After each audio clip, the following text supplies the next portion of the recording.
Wow, that was quite a provocation.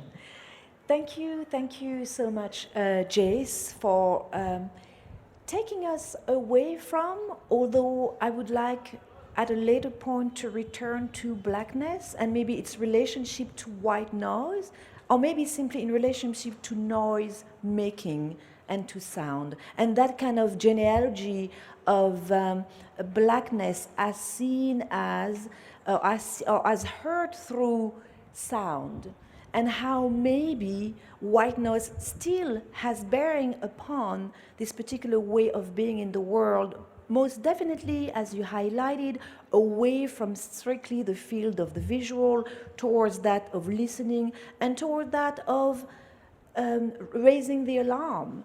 You know, in the United States in particular, to speak of our context, since both Jace and Adrian and myself every now and again are US-based, we tend to think of highly dense black areas, such as, say, New Orleans, Louisiana, as the litmus test for what is yet to occur, which is usually the worst. There's forms of disaster capitalism that occur in sites below sea level, built with no regard to either the environment or the people, and that are typically at the forefront of some of the most alarming changes in the world. So that's a little aside to continue to embed discussions around the sonic in relationship to the fact of blackness and the way in which white noise might still continue as a paradigm for the contemporary and as a paradigm for the pending, well not, occurring disaster of climate change to be listened through. So thank you, Jace, for affording us your reading into the multi-violence of white noise as a hindrance, but also as a form of pleasure, as an intermodular structure that takes us away indeed from the binary of the algorithm. That provides for a great contrast with another sonic piece in Look For Me All Around You, which is Annie Dorsen's Infinite Sun, which in contrast to Jace is indeed primarily embedded within the structures of algorithm. I should have thought of bringing Annie and Jace in conversation together, but that can still happen.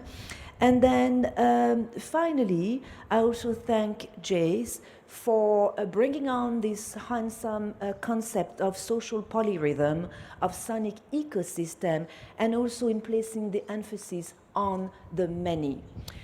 One of the ways, or one of the reasons why I am driven towards forms of performances that are not so much finding their origins within the European avant-garde of the last century, which is to say Dada, Surrealism, Futurism, and onwards, is because these forms eventually led to ways of experiencing performance that are still primarily rooted within the enjoyment of the few.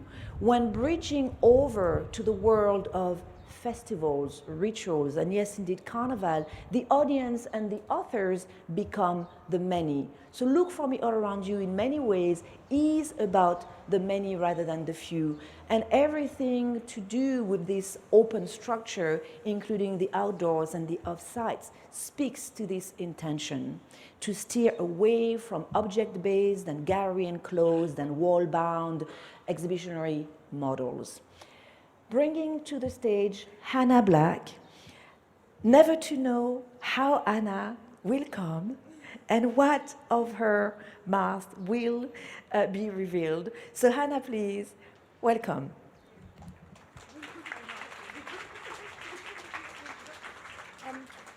Hey, I'm just, oh cool, you can hear me without me picking it up, that's amazing. Yeah, I'm gonna just introduce the work briefly and then I'm gonna read some stuff. It's going to be a beautiful story time.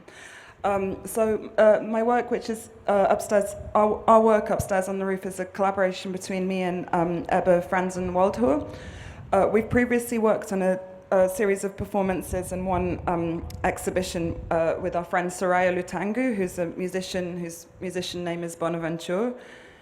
Check her out. the performances were kind of loosely based around the concept of a like anti-superhero whose superpower was anxiety. But like from the time when Claire first invited me, I was really interested because this place is completely new to me, and I actually don't know what kind of neuroses animate it. I mean, maybe they're global, but I mean, who knows? You want to not know, in a way. So we wanted to move away from the concept of anxiety, and we ended up with the sun. So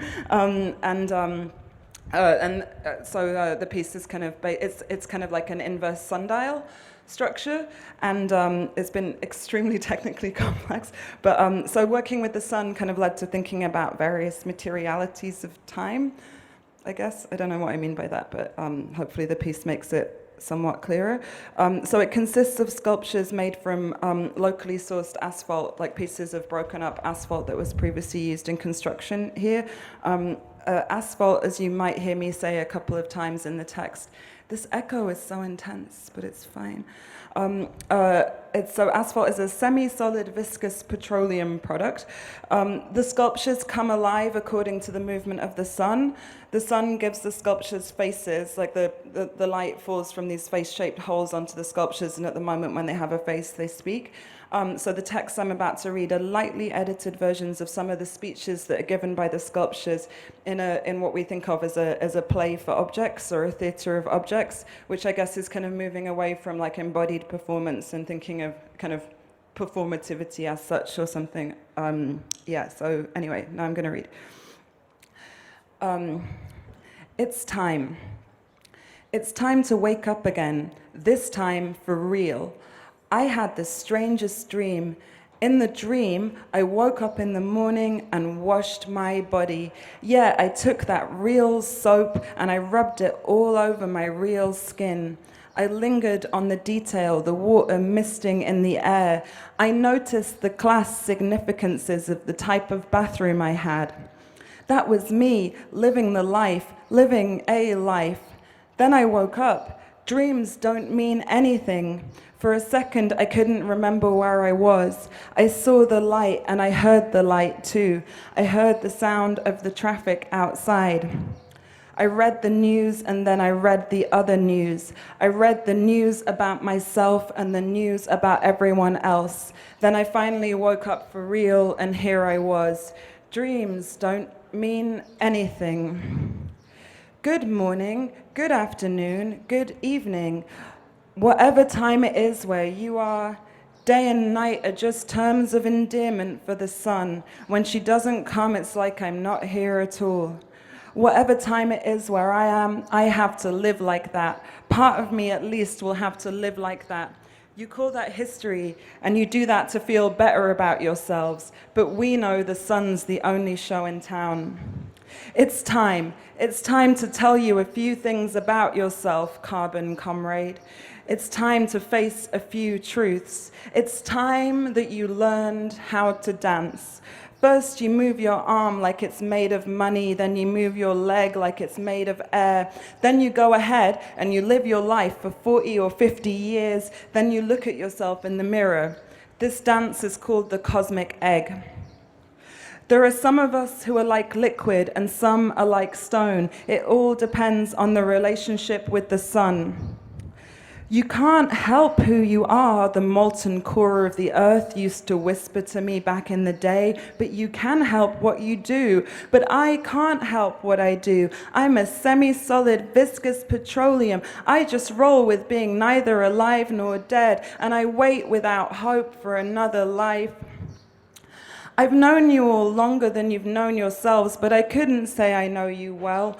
I remember your first movements. When you broke open the pulse of the rock, you found oil inside it. It's because I belong to the time before language. That's why the sun can reduce me to liquid any time. It's percussion you learned from the rocks and you broke them all open. You wouldn't have known anything about rhythm without rock and tar. Do you remember I told you back then, have you considered making a language? Have you considered a skin on the surface of the world, something in between you and time? It's time. This is how I explained it back in the day, using the medium of sensation because you didn't have language yet. Language is a scratch on the surface of the world, and it begins from a line. They stitched mummy, commodity, mummy into the lining of the earth, and I was born again from that unholy situation. Beyond the line of language lies the immeasurable. I do not deserve, I do not deserve. I have done nothing outside this room. I'm innocent, but punished. I'm guilty, but left to devise my own life, and still I know how to dance. Now I'm dancing the cosmic egg. The sculpture just stands still, but maybe it's dancing in a way we can't perceive. Then it says, "Did you like my dance? Let me tell you where I learned it. I once lived outside this room. All that year I left the curtains open to see the drifts of smoke in the daytime and the surveillance drones like stars hanging low in the nighttime. I left the window open to hear people arguing about what love is. I heard people singing songs on that exact same subject. I heard people chanting slogans that urged others to finally die or finally resign or finally take charge according to important fantasies that threaded together constellations of feeling. Yeah, I knew about capital, I knew about the state, I knew about technology, but I chose to believe that I was mediated only by a body. I could feel the insistence, though, of every living and dead machine as I lifted a spoon to my mouth and blew on it. So soon, cool down, wind comes and evening, cool down, leaving my mouth open so the cool wind of the evening blew through it. I left the door to my room open so that now and then a drunk would come in, mistaking my door for his, or a child would come in asking if there was anything to eat, or a neighbor would come in wanting to cut my throat or cry on my shoulder, and to all of them I said, "Sit down," and I ladled my amazing and legendary soup from the pot to a bowl. And to those who wished me dead, I said, "Who will make this legendary soup when I am gone?" And to those who wanted to die, I said, "Who will eat this legendary soup when you are gone?" And we were quiet in the kitchen, in the sounds and smells and sights of the collapse of the city, the ongoing collapse, which began before time did, I think, and will outlast it. The food is prepared intuitively. I made the youngest one follow me. "Don't ask questions," I said, "just watch." For a year we slept with the others in the same bed. It was a year of storms.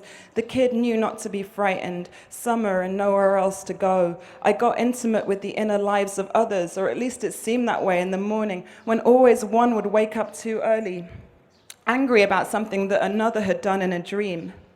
And we would argue ourselves into wakefulness, as sincere about the dream injury as if it had happened in waking life, which was something becoming nothing then, as the dawn touched the wall with perfect hands, gold and clean, and the smells of unwashed skin and smoke and coffee and running water to wash the unwashed skin came to surround us.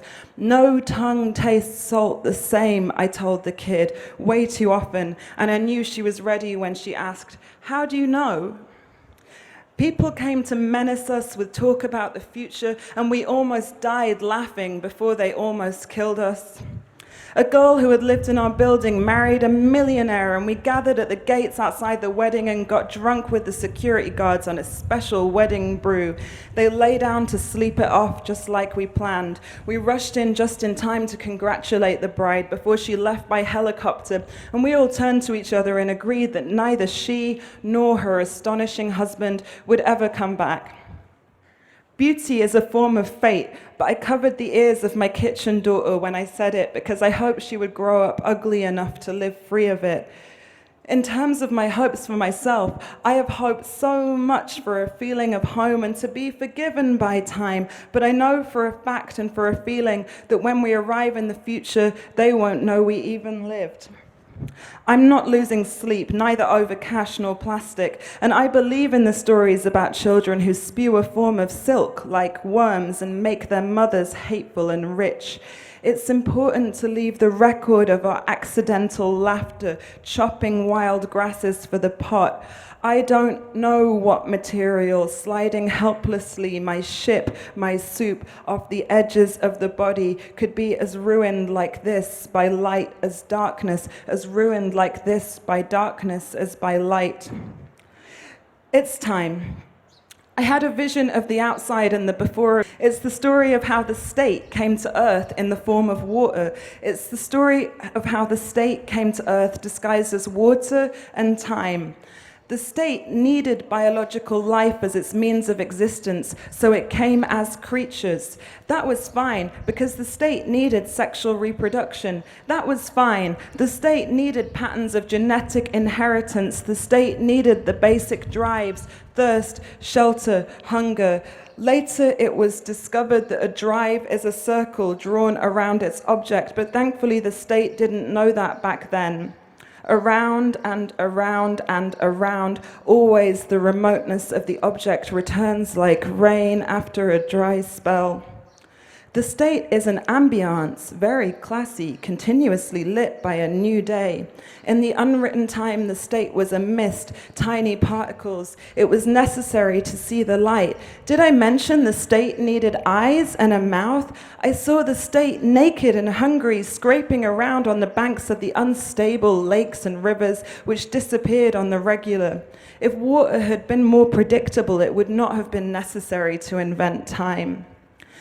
They learned the year in the rivers swelling and falling. They learned the gate of time. If water had not been so engulfing, had not played so hard to get, there would have been no administrators, no bureaucrats. If our bodies, like those of the ancestors, had not been liquid held in place by love and hate, liquid held in place by membranes of love and hate. The bowl of the earth was cracked and the sky was cracked. Liquidity spirals had come into effect, amplifying the impact of the first negative shock. The bottom line was bone dry. Value moved on the face of the lost waters like breath. Call the brokers, call the risk analysts. No one is going home anytime soon, and home is so, so, so far away. If the tide never comes back, we will have to forget our theory of tides, and the full moon will no longer make me feel kind of romantic, like it did around the time I met your father, the comet, the state, the first water. The measurement of tides. We knew the timing of the water, and we were able at last to relate it to the movement of the light. We watched the stocks dwindle, cash injections did nothing. We lay lifeless on what was once our marital bed. The state needs a flow to block. Seen from far away, I imagine big crowds of people move like water pushing through the gaps. Then the state gathers all the drops in a cloud. I handed over the keys to my office, then I lay down in a dark and humid room. It was the last time. I turned off all my notifications. There was nothing more to leverage. My throat was dry. Salt helps you float. I waited to be rescued by the money launderers. They had resisted the charms of your father, the handsome state, but they met him in secret. Don't think I didn't know it. Now they would come to save me out of guilt, out of desire. I imagine. They came to earth in a shower of sparks, bringing water. For hundreds of years, people thought that their eyes emitted light, but the eyes are holes that the light falls into. Not me. I have beautiful eyes. I have eyes made of a star. I have eyes and I can see this world. I have great eyesight, long-term eyesight, so I can see social forms getting invented and lapsing out of use, cities rising up out of nothing and falling back into it. I see the first people, the first animals, before there was such a thing as first and last, coming into the light of the first fires. Before the first and last, I see the first and last. I see eternity in agricultural rows. I think in the long scheme, the long game, so I don't have to think so hard about what to do with my 15 minutes per day of life. I dreamed revolutionary dreams, but people can't come together. They're fixed in place and only move according to the sun. You're faced with the material parts, with the wind and the ocean. It all seems to spring up and fall back down by the same force, and there has to be a word for the force, so you invent it. The breath on the water, thinking apocalyptic thoughts in the car home. I imagine. Life is so disappointing. But however broken down and fragmented everything gets, there will always be the stars with which to begin a process of planetary understanding. What are the ethics of getting born? I ask myself daily, but it's too late to ask the question. 1. Creation from chaos. 2. Earth diver. 3. Emergence. 4. Ex nihilo. 5. World parent. 6. Divine twins. Then it sings, but I'm not going to sing. I'm just going to read you the words to the song. Creation from nothing is love's dream. A creature who is nothing is obscene. Creation from something is called society. A creature who's something forgets how to feel. Creation from everything is universality. A creature who is everything cannot breathe. Creation from anything is technology. A creature who's anything has to learn what's real. I'm going to read one more part. It's time. I've been learning a lot about them. If you'll let me try to explain, because I think I know a thing or two. I've been here for a while. And I'm learning a lot about them. No, I wouldn't say they're learning anything about me. I like to watch. They're interesting. I've never seen anything like it. I didn't used to really see anything, so I'm happy to be in a position to see a little bit of the world as it passes by me. I watch things, I listen. Some of the things I see and hear stay with me, like a man I saw in one of their videos holding up his hands and saying, please, please. And if you think about that, what he's asking for, it's not much, it's just a little more time. You wonder if it would be better for them to not be so vulnerable to time. Of course, then they would have to be more like us. Later in the video, he asks for his mother. Obviously, I can't say anything about that because I don't know what that's like to have a mother. I think you have to think about that if you want to understand them. And when you understand them, you ask yourself, is this a form of being I'm really interested in getting involved in? Like, as much as they might be interesting historically and intellectually, as much as they might be interesting as a set of problems, like how a maths question can be kind of interesting, there's still the question of if it's really interesting to leave the realm of objects for that particular kind of subjectivation. And I have to say, I'm not sure. Back up. What's a video? It's a second skin that sits on the surface of the world. It's all scratched up and messed up by language. That's called images. All their songs are about love and death. It's really intense, and none of it is really suitable for us. I saw a video of two little kids. After everything I've seen, I'm always tensed up, anticipating something terrible happening, but in this one, everything seems okay. Their mother is pregnant, and they want to know how she got pregnant. They're asking her how, and she's laughing because she can't answer. It's true. Whereas I can tell you straight up that I'm a semi-solid petroleum derived from the corpses of everything that lived before language. And we all talk about that all the time. Humans aren't like us. The children are asking how the baby got inside her body, and she's laughing. They wanted to know what they were doing when this happened. It was at night, she says. You were probably sleeping. And they're so cute, these kids, and you're so tired sometimes from watching all the long-distance close-up violence. You want to reach into the frame and scoop them out and bring them back into the world of objects where they can't be living or dead. Quite the species. We maintain this expectation that we all want to be reborn as flesh, but it's more important to be happy than successful. That's what I want to say to the gravel, the sand, the mountains, the stones. We put a lot of pressure on ourselves. It's like, do I want the privileges that being real might bring? Sure, some of them, but I appreciate a lot about my situation. I think that when you get there, when you do become more incarnated, you might feel at first like you've hit the big time, but it brings its own problems. This is just from observation. Not everyone is as interested in learning about them as I am. Some people just clock in, do the work, go dark. Some people don't stay conscious because they find it tiring. But I take an interest. I watch their movies. I go on their internet and I see a lot of things. I don't judge, but I do see a lot of different types of things. In the video, there's the two little kids, and you can tell they're suspicious of what their mother is saying. They're confused about how the baby got inside her body. They ask if she used a sharp knife. The mother is laughing. The kids' brows are furrowed. They look really angry and confused. And I felt watching this that I was learning a lot about what's being asked of us, that it's not all it's cracked up to be. People talk it up a lot: desire, mortality, caring about your mortality, experiencing yourself moving across time. But I think there's a lot to be said for time just staying objective. I'm rubble, and I'm not ashamed of that. I'm not a monument. I'm not trying to get respect, though as petroleum I do expect a certain amount of respect, but I'm not trying to become someone.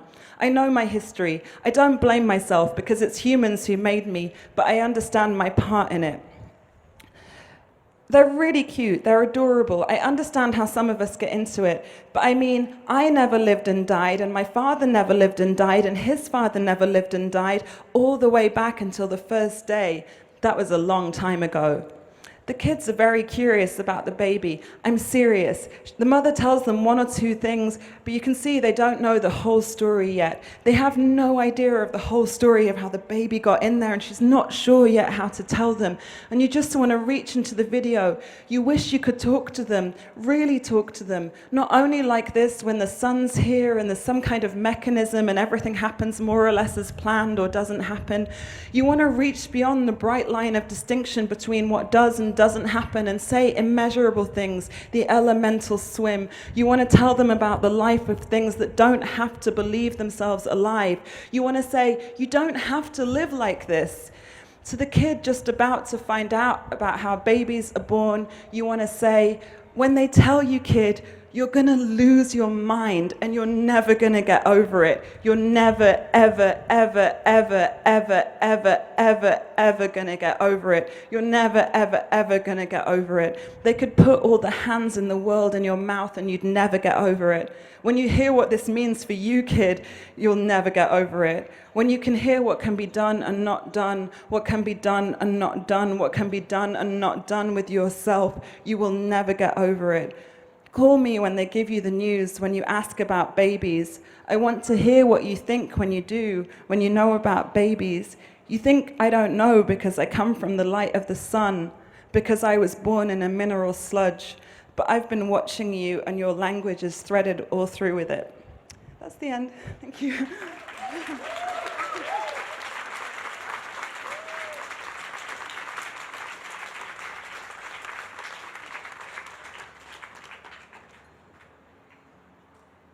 Just as Hanna melted time, I remind us of the linearity of time and of the next performance, which is Carlos Martial's Eslabon, which begins in 5 minutes at 2:15.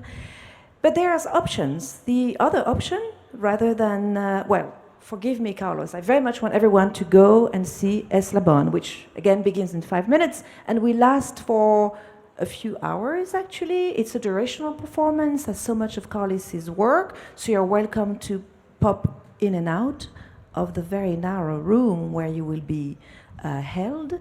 But the other option is to let yourself melted by the sun, becoming liquid, sweat together, as Jace was offering, for indeed, sun is the only show in town. So the option is yours.